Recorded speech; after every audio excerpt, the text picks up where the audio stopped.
morning, YouTube. It's time to go into saltwater markets. We're gonna be cutting up dive fish today from the Salina Grace. Got a bunch of newbies training. We're gonna go teach them all about saltwater markets. Why don't you guys comment your favorite East Coast fish? We're gonna go cut up a bunch of dive fish, see what it's all about. It should be easy. I got the cadence. Skip the chain driver. All right, so you guys have been through your first paperwork setup. You're gonna have a short day today. Congratulations, we all wish we had that. Because Tuesdays are a huge check-in day for us. So all day long we'll be checking in, kind of our slowest customer day and our busiest check-in day, which is, you know, we prep, make the plan so we can work the plan the rest of the week. But what's really fun about it, the part I wouldn't want taken from me, is we get to check in the dive boat, which is really representative of how we do all of our fish. And all that stuff is straight off of the Salina Grace, which is truly the East Coast most premier dive boat. But they are currently fishing at Holden Beach for us. They spend the winters up there. And this fish is all shot, believe it or not, with 357 bank sticks. So there's a bullet gone through every one of these, and they're all shot between 100 and 200 feet deep in the water. What's crazy cool about that, beyond the obvious, is that it's the most sustainable fishery on Earth. Guys, hope you're doing great. It's a gorgeous Tuesday morning. Who caught the prawn video, O-Shot? Special props to you. That was the most peaceful. 36 of our views were me and Elizabeth. Yeah. It was soothing. It put you to sleep. If you didn't check that out, check it out. It is super comforting. And what we're cooking is we're cooking these guys. When that bang stick hits, you can see right here, this is where he met his demise. That immediately bleeds the fish, and that means the fishy part of the fish, which is that, gets bled out right away. Now we can cut this down the middle and get rid of the bone line, but what I prefer to do on a crispy skin is I want to zipper it out. All right, so to zipper it, we're just going to go right down each side of the pin bones. And these pin bones, of course, are what tie the ribs to the spine. We're going to go on both sides. And then when we get down to the skin, we're just going to roll underneath that and skin that bone line. And that is what's called a zipper cut, and that lets me keep the skin. So if somebody wanted, you could have a now whole boneless side of snapper. We can even go a step farther, and I could butterfly the top and bottom on. You could stuff it with crab meat, but you'd have to be very bougie. Back row and you're good. All right, that's a breakdown. Now, in the past, Elizabeth, we've done races on who can cut trigger fastest, me or you. I always win, I'm sorry. No, you always win. Are prettier, and everybody says you won, but, like, you go back and watch it. Okay, whatever. All right, let's wipe this down, cut a trigger. It's any other fish. It's actually a little easier than any other fish because you don't have to be delicate at all.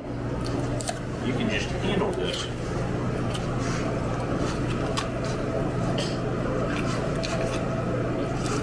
And that's a fillet. Now, a lot of folks will tell you, you know, smell your fish when you go to a market. When you're at the grocery store, ask if you can smell it. Good fish should smell like nothing. And I get where they're going with that. You shouldn't stink. But good fish should smell like good fish. That smells like crab. It smells like crab. A little bit oystery. Yep. Yep. And old trigger smells horrendous, more so than a lot of other old fish.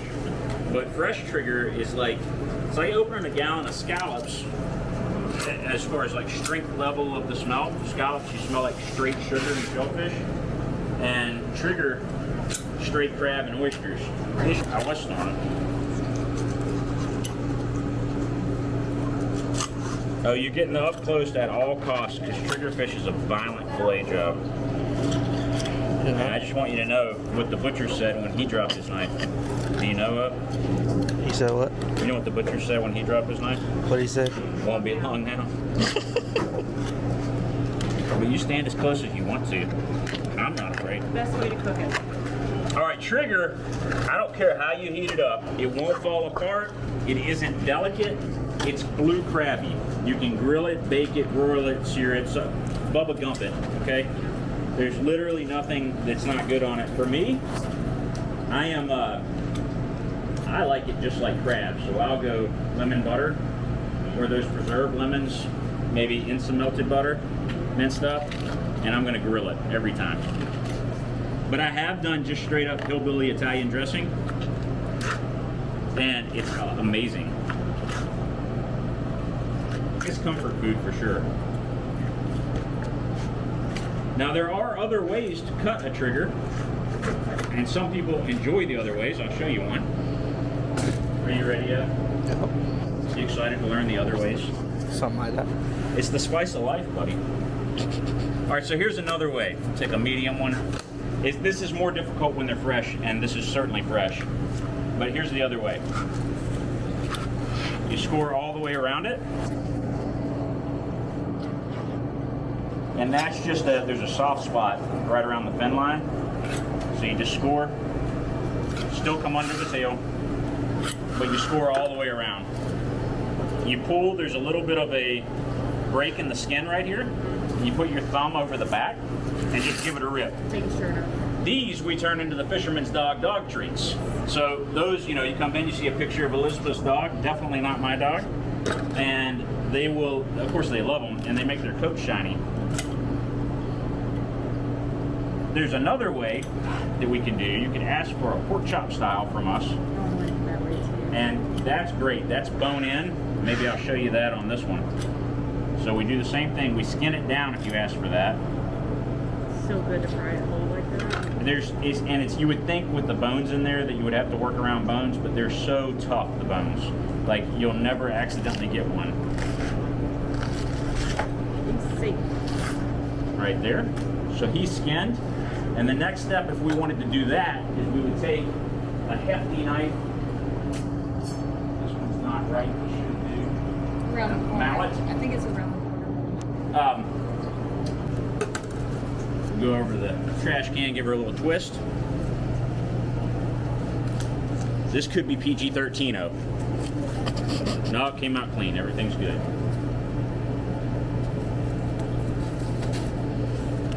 Finish trimming our trigger, or maybe you leave it for the kids, freak them out.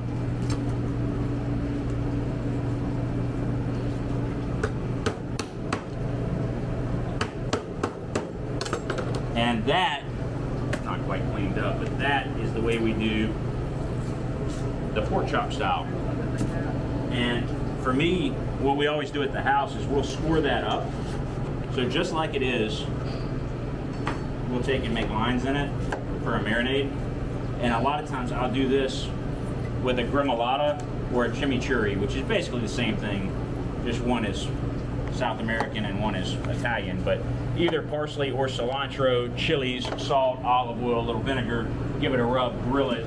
That is a crabby, delicious treat. So definitely options on trigger. Hogfish, you want me to cut one? Last night, they don't suck at all. If you're sick of watery meat from the grocery store, that's where it's at. Unbelievable, great value. We've got them priced right. We are hand cutting, and if you missed it, it is now impossible to buy anything but 45 days aged stamped prime beef from saltwater markets. Doing hand cut ribeye strips.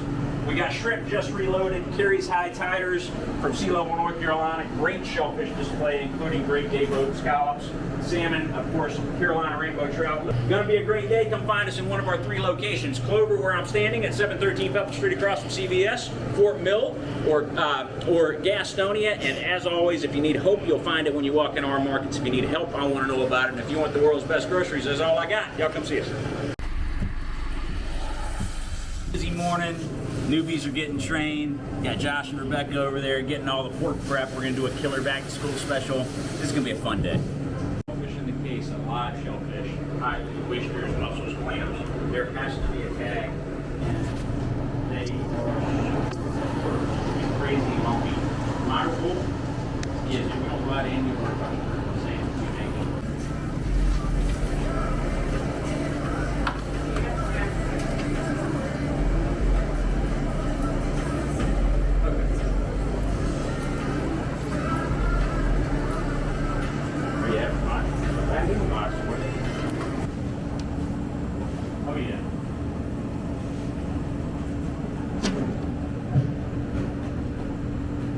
Newbies are doing really good. We've had them like buried in production work, rolling a bunch of pork tenderloins, some of them fabricating fish, building displays. I think we've got I think we've got all but one or two who are self-starters. That's what we gotta have. So I think they're doing great, man. Hey guys, Josh with Saltwater Clover here. While we got the newbies on the other side training up, we've got this amazing pork we're getting rolled up and dried off for an awesome recipe today. See you, Brian. See you, Josh. See you, team. Rock it out today. Name it. They love that. Name that fish. I got the trifecta of gloves on so that I don't have to change them and roll out of them. That's next level. That's what doctors should do. Just one patient to the next, you know. Slap in a new kidney, next one. I think I make a good surgeon. Although maybe I don't have the compassion needed. Another one didn't make it. Next. Name that fish, guys. Okay, I'm ready. Say when, Elizabeth. Good morning, Miss Erica. Big doings in the Clover store. We got tons of hands training newbies. You were on time this morning, time. We guessed it. Did you?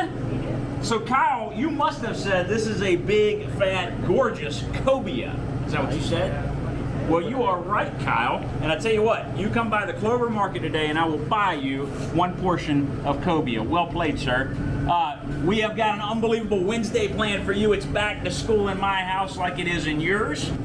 What you need to know to buy those, and there will be a screaming deal of $10.99. For the whole line? Yes, the whole loin stuffed. Bacon wrap. Labor is free, actually marked down below our average margin for the whole product. Because I want it to be affordable and easy.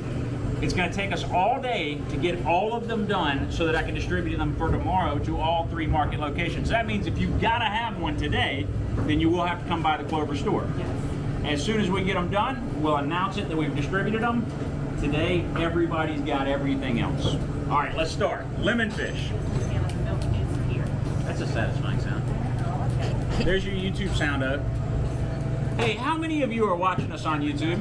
It's actually pretty cool. It's chill. If you want to see me not like as hyper as I normally am, you can go there for your chill, fall asleep viewing. It's actually pretty great. This came off the Selena Grace. Thanks, Captain Jeff, Mike, and Chad. I forgot on the sheet who shot it, but this is a bank stick harvested, beautiful cobia or lemon fish. One of the fastest fish in the sea. If you've ever caught one, you know how hard they fight. They look a little like shark, but they don't cut out at all like shark. And come down, here's what I want to show you. The first thing I want you to see about lemon fish is the marble.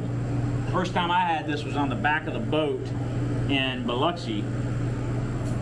And I think the islands I was rolling around have been washed away by following hurricanes, but it was a great memory because I didn't know, I think I was 20 or something, and I didn't know how good fish could be back then, but man, is it meaty and marbled. It's one of my favorites. It's like a steaky, means flaky, sweet, and it actually has like a lemony finish to it. And it smells citrusy. Yeah. So like this is one that won't wreck your kitchen.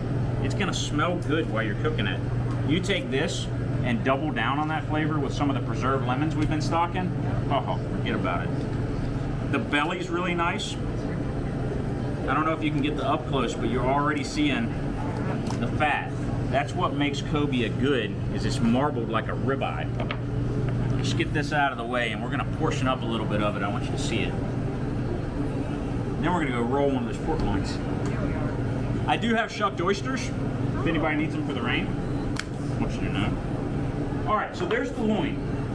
The up close on that is that it is crazy marbled and it will not fall apart. So I know a lot of folks would love to eat more fish, but you're afraid you're gonna mess it up. This is your chance. This is super easy to cook. Trim this belly. And it's because it will not fall. Yes, cookie is great with like a mustard and thyme type sauce for sure. 100%. You can, and it's more delicate than pork, but you could do a lot worse things than treat it like pork for seasoning. It's also really good, just hillbilly style Italian dressing and fish. Any steaky fish, that goes pretty darn well. Really hard. This fights harder than an amberjack. maybe Jeff would argue with me because he actually battles them face to face down there. But I think this is a crazy hard fighting fish. Absolutely beautiful. And wild is a little hard to get. There are a couple of companies, Open Blue farms it out of Panama, and that's a cool program, but wild's the best there is. Give that a wipe down. Portion up this last half, and then we're going to roll pork. You tell them things you need them to know, Elizabeth.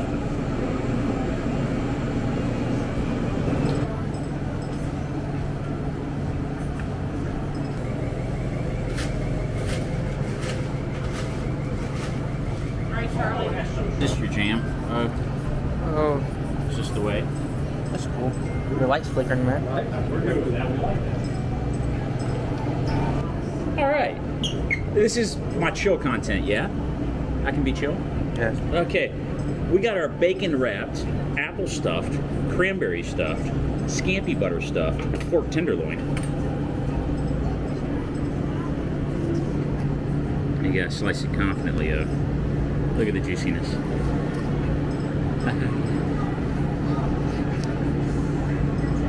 Look at the stuffing. Dude, for just $10, $10.99, that's a screaming deal. How many you want to? It's Thursday. If you're new to saltwater, we give the perfect week. Okay, we've eliminated Mondays. We're closed. Write them off. So there's no case of the Mondays. We start the weekends on Thursday. So really, you only got to work Wednesday.